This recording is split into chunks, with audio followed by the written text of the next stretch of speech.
Jai Gurudev, welcome to my vlog. இன்றைக்கி டேஸ்டியான மாங்காய் பச்சடி எப்படி செய்கிறதுன்னு பார்க்கலாம். இந்த ரெசிபி வந்து தயிர் சாப்பாடுக்கு ஒரு தரமான சைடிஷ். அதுக்கு ஒரு பேனில் ஒரு குழிக்கரண்டி எண்ணெய், கடுகு, சீரகம், சோம்பு, அப்புறம் நறுக்கி வச்ச வெங்காயத்தை போட்டு நல்லா வதக்கி விட்டுக்கோங்க. அதுக்கப்புறமா மாம்பழம் வந்துட்டு ரொம்ப புளிப்பாக இருந்தால் இந்த ரெசிபி ரொம்ப நல்லாயிருக்கும். மாம்பழத்தை உங்களுக்கு எந்த சைஸில் வேணும் அந்த சைஸில் நறுக்கிக்கிட்டு மிளகாய்த்தூள் அப்புறமா மஞ்சத்தூள் போட்டு நல்லா அந்த ஸ்மெல் போகிற வரைக்கும் பச்சை வாசனை நல்லா ஃப்ரை பண்ணிக்கோங்க. கருவேப்பிலை ஒரு கொத்து போட்டுக்கோங்க.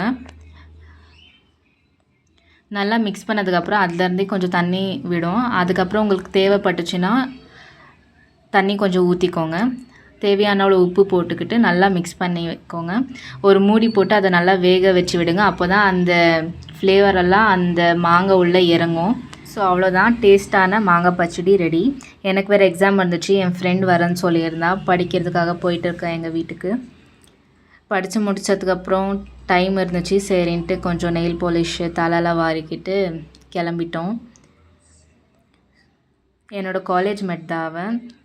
எக்ஸாம்ஸ் வந்துட்டு இருக்குன்னு சொல்லிட்டு படிக்கிறதுக்கு வந்திருந்தா. ஸோ இந்த ஷேடோட நம்பர் 154. ஸோ அப்படியே அப்பா ஐஸ்கிரீமும் ஸ்வீட்ஸும் வாங்கிட்டு வந்திருந்தாங்க. ஸோ சாப்பிட்டுட்டு அப்படியே ஃப்ளவர்ஸ் எல்லாம் பார்த்தா ரொம்ப ப்ளூமாக இருந்துச்சு. ஈவினிங் டைமில் தான் போயிருந்தேன். வாக் போயிட்டு அப்படியே வர்றப்ப வீடியோ எடுத்தது இது. ஸோ அவ்வளோதான், அப்படியே செடிக்கல்ல தண்ணி ஊற்றிட்டு இன்றைக்கோட டே இப்படி தான் போச்சு. பசங்களாம் கீழே விளையாடிட்டு இருந்தாங்க, சின்ன சின்ன பசங்க. ஸ்கூல்ஸ் வேறு லீவ் இல்லை, எப்போ பார்த்தாலும் சவுண்டாக இருக்கும். கிரிக்கெட் ஆடிட்டு சிட்சாட் பண்ணிகிட்டு இருப்பாங்க. ஸோ அப்படியே மார்னிங் வெஜிடபிள்ஸ் எல்லாம் வாஷ் பண்ண தண்ணி இருந்துச்சு.